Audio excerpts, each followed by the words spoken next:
Welcome to study blog education YouTube channel पर आप सभी का फिर से एक बार स्वागत है। पेपर टू एसएसटी याद है आपको? सीटेट का आपका एग्ज़ाम जो है दिसंबर में होने वाला है 2021 का। तो इसके लिए हम तैयारी कर रहे हैं। जिनका भी टीचिंग सब्जेक्ट जो है वो एसएसटी है, यानी पेपर टू जो है वो एसएसटी है, उनके लिए वीडियोज़ हैं। तो इसके अंदर हमने इतिहास को, यानी एसएसटी के अंदर हमने इतिहास को और नागरिक शास्त्र यानी सिविक्स को हमने कंप्लीट कर लिया है, जिनकी वीडियो ऑलरेडी प्लेलिस्ट में अवेलेबल है, आप उसको जाकर के देख सकते हैं। और जियोग्राफी को हमने शुरू कर दिया है, जिसमें हमने चार वीडियोस कहिए चाहे चार चैप्टर कहिए, उसको हमने कंप्लीट कर लिया है। और अभी हम जो है क्लास सिक्स में ही चल रहे हैं। ठीक है, यानी एनसीईआरटी प्रॉपर जो है ये एनसीईआरटी बेस्ड है, तो आपको कुछ और देखने की ज़रूरत पड़ेगी भी नहीं। अगर आप इन चीज़ों को समझ लेते हैं, देख लेते हैं, सुन भी लेते हैं, तो कोई प्रॉब्लम नहीं होने वाली है, क्योंकि एज अ नोट्स की तरह बनाए गए हैं। और अगर आपको फिर भी ब्रीफली समझना है या कुछ ज़्यादा समझना है ना, तो कोई प्रॉब्लम नहीं है, आप चैनल के प्लेलिस्ट में जाइए, हमने पहले भी जो है ना बना रखी है वीडियो, तो आप उसको देखेंगे ना तो वहाँ भी आपको समझ में आ जाएगा। यानी कि इतिहास, नागरिक शास्त्र और भूगोल, इस बार की भी वीडियो है, पिछली बार की भी वीडियो है। दोनों ही तरह की वीडियो आपको देखने को मिल जाएगी। आप वहाँ पर जाकर के देख सकते हैं। कहाँ पर जाना है आपको? प्लेलिस्ट को चेक करना है, वहाँ पर आपको ईजिली देखने को मिल जाएगा। तो इस वीडियो के अंदर हम अध्याय 5 जो कि क्लास सिक्स का ही है, और ये भी वीडियो नंबर भी 5 ही है ये अभी तक। ठीक है, तो इसको हम शुरू करने जा रहे हैं, जिसका नाम क्या है? हमारा देश भारत। तो इसमें हम भारत के बारे में उन चीज़ों को जानेंगे जो कक्षा 6 की बुक में दिया गया है और जो आपके एग्ज़ाम में आपसे पूछे जाएंगे। ठीक है, तो सीटेट के लिए हम तैयारी कर रहे हैं, बार बार याद दिलाने की ज़रूरत तो है नहीं। बाकी एक चीज़ और याद आया मेरे को कि बार बार याद दिलाने की ज़रूरत इसलिए भी नहीं होनी चाहिए कि आपको लाइक करना है, शेयर करना है और सब्सक्राइब करना है चैनल को, और बेल आइकन को ऑन करना है। अगर नहीं किया तो प्लीज़ कर लीजिए इसको। हम शुरू करते हैं हमारे अध्याय को। अगर आपको नोट्स वगैरह चाहिए तो आप कमेंट करिए, कमेंट में आपको जो है रिप्लाई दिया जाएगा, और वहाँ पर आकर के जो है आप अपने नोट्स के बारे में पता कर सकते हैं। ठीक है, तो चलिए शुरू करते हैं बिना किसी देरी के। तो अध्याय का नाम आपको पता है, यानी चैप्टर का जो नाम है वो इंडिया के बारे में है। Our country India. ठीक है, तो देखिए कुछ बातों को समझते हैं। प्रॉपर नोट्स की तरह बनाए गए हैं, पॉइंट टू पॉइंट चीज़ें हैं, और पॉइंट एक एक पॉइंट इंपॉर्टेंट है। ठीक है, तो भारत एक बहुत बड़े भौगोलिक विस्तार वाला देश है। आपको पता होना चाहिए कि विश्व का सातवां सबसे बड़ा देश है हमारा देश भारत। और ये सातों देशों को आपको याद भी रखना है, तो उसके लिए भी एक बहुत अच्छी सी ट्रिक बनी हुई है। ठीक है, तो इसको बोलते हैं, जो ट्रिक है वो है रुक चीन अब आ भारत। ये आपको ना ज़रूरी है, ये इसमें लिखा नहीं है तो मैं इसको आपको बता रहा हूँ। तो सबसे बड़ा देश जो है वो है रूस। रूस से क्या हो जाएगा? रूस हो जाएगा। कहाँ से हो जाएगा? कनाडा। फिर चाइना आता है तीसरे नंबर पर, फिर अमेरिका आता है चौथे पर, फिर ब्राज़ील आता है पांचवें पर, फिर छठे पर आता है ऑस्ट्रेलिया, और सातवें पर आता है भारत। रुक चीन अब आ भारत, ये विश्व के 7 सबसे बड़े देश हैं, जिनका क्षेत्रफल के आधार पर बोला जा रहा है। एशिया का दूसरा सबसे बड़ा देश है, क्योंकि एशिया के अंदर चीन भी आता है, तो चीन सबसे बड़ा देश हो जाता है एशिया में। विश्व का दूसरा सबसे बड़ा जनसंख्या वाला देश भी हमारा देश भारत है। विश्व का सबसे ज़्यादा जनसंख्या वाला देश जो है वो चीन है। एशिया का सबसे बड़ा क्षेत्रफल के हिसाब से भी जो देश है वो भी चीन है। एशिया का दूसरा सबसे बड़ा जो देश है क्षेत्रफल के हिसाब से वो भारत है। और विश्व का जनसंख्या के हिसाब से दूसरा सबसे बड़ा देश भी भारत है, और एशिया का भी दूसरा सबसे बड़ा देश कौन होगा? भारत ही होगा। ठीक है, तो ये सात ऐसे सातवें नंबर पर हमारा देश आता है ना, तो सातों के आपको नाम याद रखने हैं, जिसकी लिए ट्रिक बहुत अच्छी है। रुक चीन अब आ भारत। तो भारत जो है विश्व का सातवां सबसे बड़ा देश है। उत्तर में यह हिमालय के ऊंचे शिखरों से घिरा हुआ है। आपको पता होना चाहिए कि हिमालय पर्वत जो है वो हमारे देश के किस तरफ है? उत्तर यानी कि नॉर्दर्न हिस्से में है। पश्चिम में अरब सागर। ये जो लिखी हुई है ना चीज़ है, यही सवाल है कि भाई इंडिया के वेस्ट में क्या है? तो अरब सागर है, अरेबियन सी। ठीक है, पूर्व यानी ईस्ट में क्या है? बंगाल की खाड़ी है। और दक्षिण में हिंद महासागर है। नीचे की तरफ क्या है? हिंद महासागर है। इधर क्या है? South north. कई लोगों को तो डायरेक्शन ही नहीं पता होता, ये ईस्ट होता है, ये वेस्ट होता है। ठीक है, तो वेस्ट में है अरेबियन सी, ईस्ट में है बंगाल की खाड़ी, साउथ में है, साउथ में क्या है सर? साउथ में हिंद महासागर, इंडियन ओशियन। और नॉर्दर्न हिस्से में कौन सा है? तो नॉर्दर्न हिस्से में आ जाता है हिमालय पर्वत, यानी कि तीन तरफ से पानी से घिरा हुआ है, इसलिए इसको प्रायद्वीप कहते हैं। ठीक है, भारत क्या है? प्रायद्वीप के तटों पर लहराते हैं भाई, एकदम मतलब विश्व में ऐसा दूसरा कोई भी देश नहीं है, ध्यान रखना इस बात का, समझे? ओनली एक ऐसा देश है जिसके नाम पर एक महासागर का नाम है, जिसका नाम है हिंद महासागर। समझे कि नहीं? बिल्कुल हल्के में नहीं लेने का। तो जो तीन तरफ से, यानी ऐसा कोई कॉन्टिनेंट, ऐसी कोई जगह, ऐसा कोई जमीन जो तीन तरफ से पानी से घिरा हो, एक दो तीन, इसको प्रायद्वीप कहते हैं। तो भारत एक क्या है? प्रायद्वीप है। ओके, तो ये भारत के ईस्ट में क्या है, वेस्ट में क्या है, नॉर्थ में क्या है, साउथ में क्या है, ये आपको पता चल गया है कि नहीं? तो इसको ध्यान रखना है आपको। अब देखिए अगला पॉइंट क्या है, भारत का क्षेत्रफल, एरिया कितना है इंडिया का, तो 32.8 kilometre square, lakh kilometre square, यानी कि 32.8 लाख वर्ग किलोमीटर, ये इंडिया का जो है टोटल का टोटल क्या है भाई, एरिया है। ठीक है। उत्तर में कश्मीर से लेकर के दक्षिण में कन्याकुमारी तक इसका विस्तार जो है 3200 किलोमीटर है। यानी कि इंडिया को अगर यहाँ से यहाँ तक आप नापते हैं तो 3200 किलोमीटर आता है, और अगर यहाँ से यहाँ तक नापते हैं तो 2900 किलोमीटर आता है। अब देखिए यहाँ पर ना आपको 4 पॉइंट मिलेगा। उत्तर में सबसे टॉपेस्ट जो चीज़ है यहाँ पर कश्मीर, दक्षिण में कन्याकुमारी। ठीक है। देखिए 4 पॉइंट ये भी याद रखने हैं आपको कि सबसे ऊपर इंडिया के क्या है, कश्मीर आता है, सबसे नीचे आता है कन्याकुमारी। ठीक है। अब देखिए पूर्व में अरुणाचल प्रदेश, पूर्व कहाँ है, इस तरफ, ईस्ट में क्या है अरुणाचल प्रदेश, और पश्चिम में क्या है गुजरात पड़ता है, गुजरात का एक हिस्सा है कच्छ। ठीक है। कच्छ राज्य तक जो है इसका विस्तार है। ये चारों पॉइंट का जो आपने नाम देखा ना यहाँ पर, कश्मीर, कन्याकुमारी, अरुणाचल प्रदेश और कच्छ, कच्छ जो है, ये चारों नाम आपको याद रखने हैं। और इंडिया के चारों तरफ जैसे ऊपर हमने पढ़ा था हिमालय है, ईस्ट में क्या है, वेस्ट में क्या है, साउथ में क्या है, ये भी आपको याद रखना है, क्योंकि सवाल कैसे भी पूछे जा सकते हैं। अगर आपकी तैयारी नहीं है तो आपको दिक्कत जरूर होगी। इसके बाद है भारत की स्थिति। भाई जो है लोकेशन के बारे में भी देखते हैं थोड़ा सा। तो भारत जो है ना पूरी तरह से उत्तरी गोलार्ध में स्थित है। ग्लोब वाले चैप्टर में अगर आप ध्यान से देखेंगे तो ये जो है ये विषुवत रेखा होती है। ठीक है। और ये जो है ग्रीनविच लाइन है। और इंडिया बेसिकली कहाँ पर है, इंडिया कहाँ पर है, देखिए विषुवत रेखा से अगर आप देखेंगे इंडिया पड़ेगा आपको, नीचे हो गया साउथ, ऊपर हो गया नॉर्थ। तो कौन से हेमिस्फेयर में आ जाता है, तो नॉर्दर्न हेमिस्फेयर में, क्योंकि इंडिया लगभग जो है वो यहाँ पर पड़ता है, क्योंकि इंडिया के बीच में से ना कर्क रेखा गुजरती है पूरे के पूरे, लगभग बीच में से 23.5 डिग्री के आसपास। तो ये इंडिया की जो पोजीशन है कहाँ पर है, उत्तरी गोलार्ध में है। और अगर आप ग्रीनविच लाइन से देखेंगे तो इंडिया जो है ईस्ट हिस्से में आता है। कहाँ पर आता है, ईस्ट हिस्से में आता है। यानी कि इंडिया की पोजीशन बेसिकली ग्लोब में क्या है, नॉर्थ ईस्ट है। ठीक है। कर्क रेखा जो है लगभग भारत को मध्य से, भारत के जो है मध्य से गुजरती है। अब कर्क रेखा जो है 8 राज्यों से गुजरती है। ये 8 राज्य आपको याद होने चाहिए। जो कर्क रेखा है इंडिया के 8 राज्यों से गुजरती है, और ये 8 के 8 राज्य आपको याद होने चाहिए। तो चलिए इसको देख लेते हैं। ठीक है। तो देखिए ये 8 राज्य कौन कौन से हैं, तो इनको याद करने का भी बहुत ही आसान क्या है, ट्रिक है। देखिए ट्रिक समझिए। मित्र पर गमछा झाड़, मित्र पर गमछा झाड़, तौली को कहते हैं गमछा। ठीक है। अब देखिए 8 राज्यों के नाम कैसे याद रखने हैं आपको। मी से मिजोरम, ठीक है, मी से मिजोरम, त्रा से त्रिपुरा, पा से पश्चिम बंगाल, रा से राजस्थान, गा से गुजरात, मा से मध्य प्रदेश, छा से छत्तीसगढ़ और झाड़ से झारखंड। मिजोरम, त्रिपुरा, ठीक है, पश्चिम बंगाल, उसके बाद राजस्थान, फिर गुजरात, फिर मध्य प्रदेश, फिर छत्तीसगढ़ और झारखंड। ये 8 राज्यों के नाम आपको ध्यान रखने हैं। ये वे 8 राज्य हैं जिनके बीच में से या जिनसे होकर के कर्क रेखा जो है वो गुजरती है। मोस्ट इंपॉर्टेंट क्वेश्चन है ये।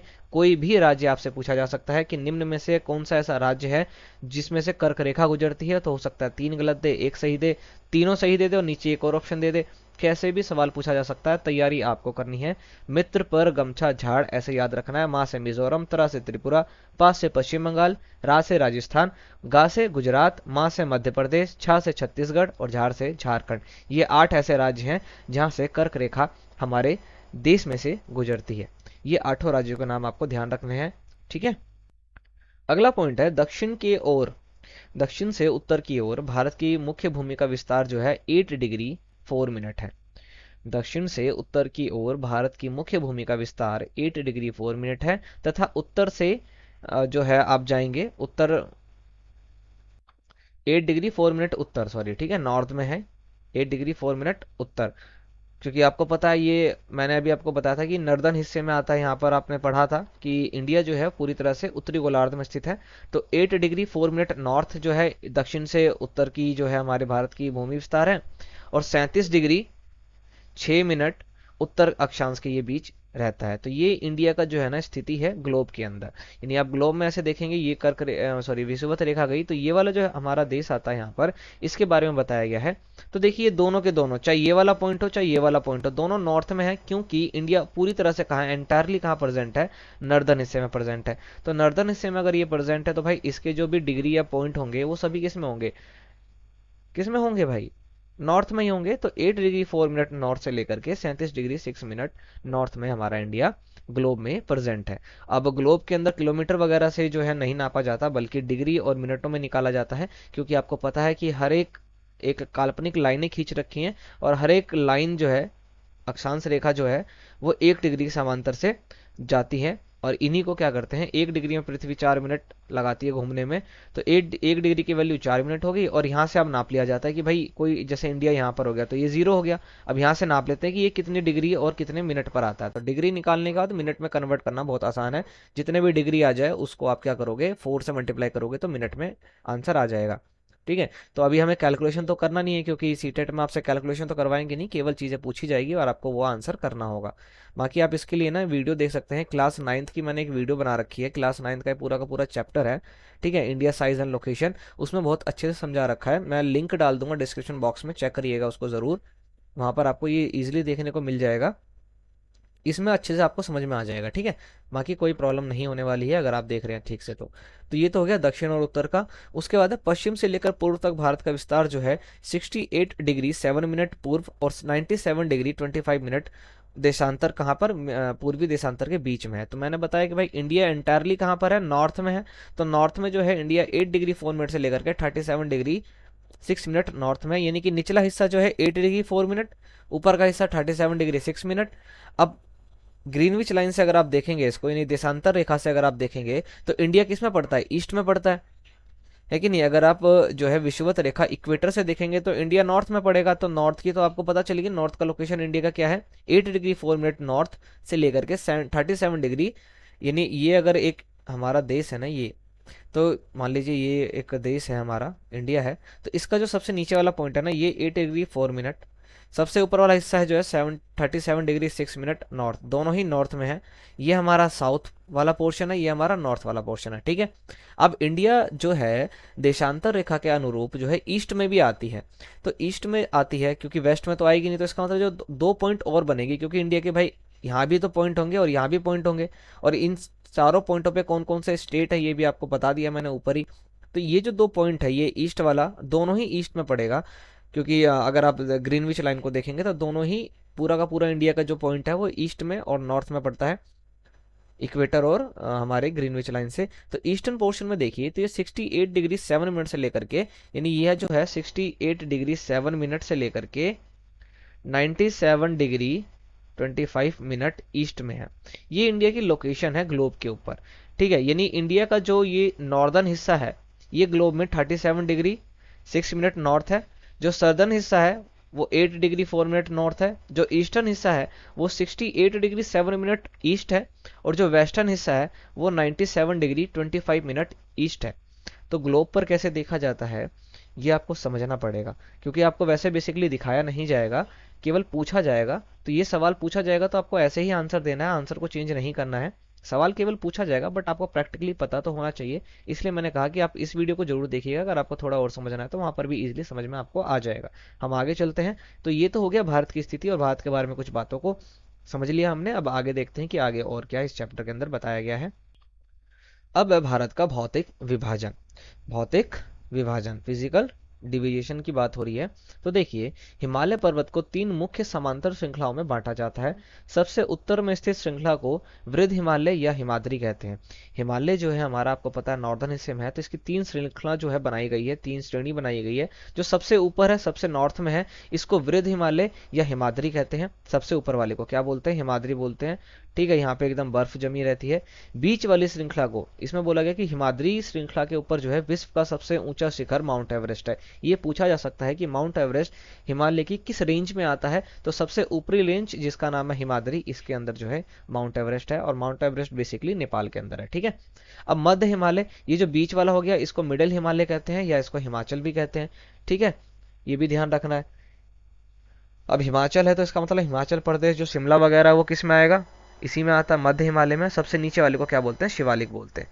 क्या बोलते हैं, शिवालिक बोलते हैं, जहाँ पे उत्तराखंड, आप जानते होंगे उत्तराखंड गए होंगे अगर आप कभी, हर की पौड़ी वगैरह हरिद्वार शिवालिक के अंतर्गत आते हैं। तो देखिए, हिमालय को 3 हिस्सों में डिवाइड किया गया है, 3 रेंज में डिवाइड किया गया है। पहला है सबसे ऊपर हिमाद्री, बीच में है मध्य हिमालय, सबसे नीचे है शिवालिक। हिमाद्री, मध्य हिमालय, शिवालिक, हिमाद्री, हिमाचल, शिवालिक, हिमाद्री, हिमाचल, शिवालिक, ऐसे आपको याद रखना है। ओके, हिमालय के दक्षिण में भारत का उत्तरी मैदान है। और आगे देखिए, भारत के पश्चिमी भाग में भारतीय महा मरुस्थल स्थित है, जिसका नाम क्या है भाई? थार। क्या नाम है भाई? थार। कहाँ पर है ये? राजस्थान में है, वेस्टर्न हिस्से के अंदर आता है, आपको पता ही है। उत्तरी मैदान, उत्तरी मैदानों के दक्षिण में प्रायद्वीपीय पठार है।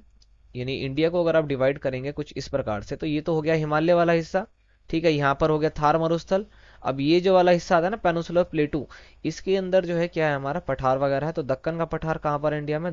जो है दक्षिण में आता है, ठीक है। और इंडिया की आकृति जो है वो त्रिभुजाकार है। आप अगर इंडिया को देखेंगे तो नीचे से ना लगभग इस प्रकार बनता है इंडिया। तो त्रिभुजाकार है, यानी कि एक ट्रायंगुलर शेप में है। इसके उत्तर पश्चिम में अरावली पर्वत श्रृंखला है, यहाँ पर लगभग, ठीक है। राजस्थान में पड़ती है ये अरावली पर्वत श्रृंखला, ये भी आपको ध्यान रखना है। तो ये छोटी छोटी बातें ही इंपॉर्टेंट है, क्योंकि एग्जाम में यही छोटी छोटी चीजें आपसे पूछी जाएंगी, समझे कि नहीं?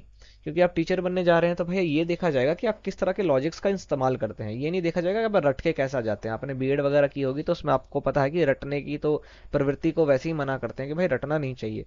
तो आपको भी रटना नहीं है, बल्कि समझना है चीजों को, समझे कि नहीं? पश्चिमी घाट के पश्चिम में तथा पूर्वी घाट के पूर्व में क्या है? तटीय मैदान है। ये आपको पता है, क्योंकि इंडिया का शेप ऐसा है, यहाँ भी पानी है, यहाँ भी पानी है, यहाँ भी पानी है कि नहीं? पश्चिमी तटीय मैदान काफी संकरे हैं। संकरे मतलब होता है एकदम नैरो है। पूर्वी तटीय मैदान अपेक्षाकृत चौड़े हैं। देखिए ये सवाल जो है ना, इस सीटेट में पूछा गया था कि भारत में, देखो ये भी तट की तटीय मैदान है, ये भी तट का मैदान है। तट ऐसी स्थिति को कहते हैं, पोर्ट वाले जो रीजन होता है ना, जहाँ पे एक तरफ पानी होता है, एक तरफ जो है मैदान होते हैं, इस वाले हिस्से को क्या बोलते हैं? तट बोलते हैं। तो कह रहा इंडिया के तो दोनों तरफ है, वेस्ट में भी है और ईस्ट में भी है, लेकिन ये बोला जा रहा है किस तरफ के मैदान जो है वो चौड़े हैं, किस तरफ के मैदान संकर हैं, यानी कि नैरो हैं। एब्रोड है कि नैरो है? तो देखिए हमेशा ध्यान रखिएगा, जो पूर्वी हिस्से हैं वो चौड़े हैं, ठीक है। जो पश्चिमी हिस्से हैं वो संकर हैं। अब इसको देखिए याद करने के ना आप कैसे भी ट्रिक बना सकते हैं। पूर्वी यानी दो अक्षर है, चौड़े यानी कि दो अक्षर है। तो पूर्वी के हिस्से कैसे हैं? चौड़े हैं। पूर्व के जो तट के मैदान हैं वो चौड़े हैं। पश्चिम के जो तट के मैदान है वो कैसे हैं? संकरे हैं, ठीक है। पतले हैं, नैरो हैं। ये ध्यान रखना, क्योंकि ये एक नंबर का सवाल बना था ये, ठीक है। अब यहाँ पर जो है पूर्व की ओर बहने वाली नदियां हैं, ये ध्यान रखने वाली बात है। एक नंबर का क्वेश्चन आपको यहाँ पर देखने को मिल जाएगा आराम से। महानदी गोदावरी, देखिए नदियों के नाम है यहाँ पर, महानदी, गोदावरी, कृष्णा तथा कावेरी बंगाल की खाड़ी में गिरती है। इंपॉर्टेंट सवाल है भाई, ध्यान रखना कि बंगाल की खाड़ी में गिरने वाली नदियां कौन कौन सी है? तो महानदी, गोदावरी, कृष्णा और कावेरी। बंगाल की खाड़ी इंडिया के किस तरफ आती है? तो ईस्ट हिस्से में आती है, यानी कि महानदी, गोदावरी, कृष्णा और कावेरी ये जो है बंगाल की खाड़ी में जाके गिरती है। यह नदियां अपने मुहाने पर उपजाऊ डेल्टा का निर्माण करती है। बंगाल की खाड़ी में गंगा और ब्रह्मपुत्र नदियों के मुहाने पर सुंदरवन डेल्टा स्थित है। विश्व का सबसे बड़ा डेल्टा है, सबसे बेहतरीन डेल्टा है। और सुंदरवन डेल्टा के नाम के आधार पर ही, सॉरी, वहां पर सुंदरवन नाम का एक गांव है जिसके नाम पर इस डेल्टा का नाम सुंदरवन रखा गया है। तो ये एक सवाल यहाँ पर ये है कि सुंदरवन डेल्टा जो है वो कौन सी नदियां बनाती है? क्योंकि आपने ऊपर एक चीज देखी कि बंगाल की खाड़ी में तो ये चार नदियां गिर रही है, महानदी, गोदावरी, कृष्णा और कावेरी। लेकिन डेल्टा कौन बना रही है? तो गंगा और ब्रह्मपुत्र, ठीक है। देखिए ये जो नदियां है ना, ये सहायक नदियां होती हैं, पूरी तरह से बंगाल की खाड़ी में नहीं जाती, बल्कि ये अपना पानी गंगा या ब्रह्मपुत्र में डालती हैं। और ये दोनों एंड में पहुंचती है, कहाँ पर? बंगाल की खाड़ी में। और जब एंड में ये गिर रही होती है, वहां पर डेल्टा का निर्माण करती है, जिस डेल्टा का नाम है सुंदरवन। एक जंगल भी है वहां पर, वन मतलब जंगल, आपको पता है, ठीक है। बड़ी ही बेहतरीन जगह है, सबके लिए जाना जो है वहां पर है नहीं अलाउ, लेकिन फिर भी आपके तो सवाल के लिए है, तो आपको तो सवाल के लिए जाना पड़ेगा, सवालों में जाना पड़ेगा। बेसिकली गंगा और ब्रह्मपुत्र नदियां जो है सुंदरवन डेल्टा का निर्माण करती है। और गंगा जो है हमारी नेशनल रिवर नहीं है, ध्यान रखिएगा इस बात का, क्योंकि गंगा जो है वो बांग्लादेश चली जाती है, तो वो इंटरनेशनल रिवर है। बल्कि हमारे इंडिया की नेशनल रिवर जो है वो है यमुना, ठीक है। ये ध्यान रखने वाली चीज है। एक एक पॉइंट इंपॉर्टेंट है, एक एक पॉइंट से क्वेश्चन बने हैं और बनते रहेंगे। अगर आप मिस करेंगे तो दिक्कत आपकी है, मेरी नहीं है। मतलब एग्जाम में की भी नहीं है भाई, उसकी भी क्या गलती। पॉइंट्स को ध्यान रखना है बिल्कुल, समझे कि नहीं? अब देखिए भारत के दो द्वीप समूह भी है ना, भारत के दो आइलैंड भी है। एक है लक्षद्वीप द्वीप समूह जो कि अरब सागर में है, ठीक है। यह केरल के तट से कुछ दूरी पर ही स्थित एक प्रवाल द्वीप है। अब ये प्रवाल के बारे में समझेंगे क्या होता है। फिर दूसरा जो द्वीप है वो है अंडमान और निकोबार द्वीप समूह, ये भारत के दक्षिणी पूर्व दिशा में बंगाल की खाड़ी में स्थित है। भारत के दो द्वीप समूह हैं, लक्षद्वीप और अंडमान निकोबार। लक्षद्वीप जो है वो अरब सागर, अरब सागर कहाँ पर है भाई? वेस्ट में है, यानी लक्षद्वीप जो है वो वेस्टर्न हिस्से में है इंडिया के। अंडमान निकोबार जो है वो किधर है? तो उसमें आपको बोला कि ये बंगाल की खाड़ी, और बंगाल की खाड़ी कहाँ पर है, ईस्ट में है। तो यानी अंडमान निकोबार द्वीप समूह इंडिया के ईस्टर्न हिस्से में आता है, जबकि लक्षद्वीप वेस्टर्न हिस्से में आता है, ये ध्यान रखना है। ठीक है, ये प्रवाल द्वीप कौन सा है, प्रवाल द्वीप कौन सा है, लक्षद्वीप है कि अंडमान और निकोबार द्वीप है। तो प्रवाल द्वीप जो है वो लक्षद्वीप है, ना कि अंडमान निकोबार। ठीक है, ये ध्यान रखना है। ये अंडमान और निकोबार द्वीप जो है ये सुभाष चंद्र बोस को जापान ने गिफ्ट में दिया था। स्वराज और सिंध उन्होंने इसका नाम रखा था। ठीक है, अब देखिए सुनामी एक विशाल सागर का तरंग है जो समुद्र तल पर भूकंप के कारण उत्पन्न होती है। जो सुनामी आती है वो पानी के अंदर आता है, ये आपको पता है। तो जब पानी के अंदर वाली सतह पर भूकंप आता है तो सुनामी बनती है। अब प्रवाल को हमने ऊपर सुना था, प्रवाल देखिए क्या चीज है, प्रवाल का एक द्वीप है हमारा जो है लक्षद्वीप। तो प्रवाल बेसिकली होते क्या है ये देखिए, प्रवाल जो है छोटे समुद्री जंतुओं के कंकाल है जिसे पालिप कहा जाता है। प्रवाल क्या है, एक समुद्री जंतु है। ठीक है, उनको उनकी खाल को, उनके कंकाल को, उनकी जो क्या कहते हैं कंकाल बॉडी स्ट्रक्चर जो होता है, जो हड्डियां रह जाती हैं, है ना, उसको क्या बोलते हैं, प्रवाल बोलते हैं, पॉलिप होता है जो। ठीक है, जब जीवित पाली जो है मर जाते हैं, जो जीवित पाली हैं वो मर जाते हैं, तब उनका कंकाल बच जाता है। अन्य पाली की वृद्धि जो है ना इन्हीं ठोस कंकालों के ऊपर होती है, जो बढ़ते बढ़ते काफी ऊंचे हो जाते हैं तथा प्रवाल प्रायद्वीप का निर्माण करते हैं। ऐसे समझिए, देखिए मान लीजिए कि ये जो है ना, ये जो रेड लाइन आपको यहाँ पर दिख रही है, ये मान लीजिए समुद्र की कोई सतह है, और बेसिकली जो जमीन है ना वो यहाँ पर है। ठीक है, यहाँ पर है, बीच में गड्ढा है। तो देखिए प्रवाल आपको पता है कि पाली जो है, यानी पाली जो जीव है वो इस प्रकार से होते हैं। तो ये ऐसे रहते हैं ना, अब ये मर जाएंगे। जब मर जाएंगे तो जो इनकी जो अगली पीढ़ी आएगी ना वो इनके ऊपर आ जाती है, यानी इसके ऊपर ऐसे आ जाती है। ठीक है, अब ये भी मर जाएंगे, ये भी मर जाएंगे, तो ये इसकी जो अगली पीढ़ी होगी वो इसके ऊपर आएगी। ऐसे करते करते करते करते करते करते एक टाइम ऐसा आएगा कि ये जो है समुद्र की सतह से ऊपर उठ जाएंगे काफी ज्यादा, और मैदानी इलाकों के एकदम बराबर आ जाएंगे या उससे थोड़े से ऊपर हो जाएंगे। अब इसी को क्या बोलते हैं, प्रवालों के द्वारा बनाए गए द्वीप को क्या बोलते हैं, प्रवाल द्वीप, जो कि हमारा लक्षद्वीप। तो लक्षद्वीप जो है हमारा वो इसी प्रकार से बना है। प्रवाल क्या होता है भाई, तो प्रवाल छोटे समुद्री जंतु के कंकाल है जिनको क्या बोलते हैं, पालिप बोलते हैं। यानी पालिप जो है वो समुद्री जंतु है जिनके कंकाल को प्रवाल कहते हैं। जब वो मर जाते हैं उनके कंकाल बच जाते हैं। कंकाल नष्ट नहीं होते, बहुत ही हार्ड होते हैं, कठोर होते हैं। और जो अगले पाली होते हैं, यानी अगले जो जंतु है, उनकी वृद्धि, उनकी ग्रोथ, उनकी डेवलपमेंट जो है वो इनके ऊपर होती है। तो ऐसी इनकी पीढ़ियां एक के ऊपर एक, एक के ऊपर एक आते आते आते आते एक टाइम ऐसा आता है जो ये मैदानी इलाकों से थोड़े से ऊपर आ जाते हैं या मैदानी इलाकों के बराबर हो जाते हैं। तो ऐसे द्वीप समूह को क्या बोलते हैं, प्रवाल द्वीप समूह, जो कि हमारा लक्षद्वीप है। ये ध्यान रखने वाली चीज है। ठीक है, तो ये जो चैप्टर था हमारा क्लास 5 ये यहाँ पर कंप्लीट हो गया, हमारा देश भारत। मुझे उम्मीद है कि आपको समझ में आया होगा जो मैंने समझाने की कोशिश की है आपको। अगर आपको फिर भी कोई कंफ्यूजन है तो मैंने आपको डिस्क्रिप्शन में लिंक दिया है उस वीडियो का, उस वीडियो को जा करके देखिए, वहाँ पर इजीली आपको समझ में आ जाएगा, कोई दिक्कत नहीं है। मेरी कोशिश ये है कि मैं कम या कम टाइम के अंदर ना वीडियो को कंप्लीट करूँ। इसलिए नहीं कि मेरे को वीडियो कंप्लीट करनी है, बल्कि इसलिए कि ये बेसिकली एक तो नोट्स की तरह है, और एग्जाम से पहले क्या होता है ना कि हम लोग काफ़ी ज़्यादा वैसे पढ़ने ही हम एग्जाम से पहले बैठते हैं, और सिलेबस को लेके बैठे होते हैं कि यार ये इतना ज़्यादा है, समझ में नहीं आ रहा, ये नहीं हो रहा, वो नहीं हो रहा। तो इससे फ़ायदा ये होगा आपका कि एक तो ये एनसीईआरटी बेस्ड है, दूसरा अगर आपको सुन भी जाते हैं ना कि सुनेंगे भी पढ़ेंगे भी देखेंगे भी ना, तो एग्जाम आपका क्लियर हो जाएगा, कोई दिक्कत नहीं होगी। फिर भी आपको थोड़े अच्छे से समझना है, कुछ चीज़ों को समझना है। तो मैंने कोशिश तो की, अगर आपको फिर भी पसंद नहीं आया किसी भी रीज़न से तो आप कमेंट कर सकते हैं, कमेंट में आंसर मिल जाएगा, या फिर अगली वीडियो में आपको आंसर दे दिया जाएगा। या फिर आप जो है पिछले हमने वीडियो बना रखी है, पूरा का पूरा प्लेलिस्ट है पिछली बार का भी, उसको देख लीजिए, वहाँ पर बहुत अच्छे से समझा रखा है। और मैंने एक वीडियो की लिंक दी है आपको नीचे, आप उसको भी देख सकते हैं, वहाँ भी आपको इजीली देखने को मिल जाएगा। तो ये जो है कंप्लीट हो गया। लाइक शेयर कर दिया होगा आपने, अगर नहीं किया तो भाई बिल्कुल कर दीजिए, और सब्सक्राइब कर दीजिएगा चैनल को अगर आपने अभी तक सब्सक्राइब नहीं किया है। हम आपसे मिलेंगे नेक्स्ट वीडियो में, तब तक के लिए जय हिंद।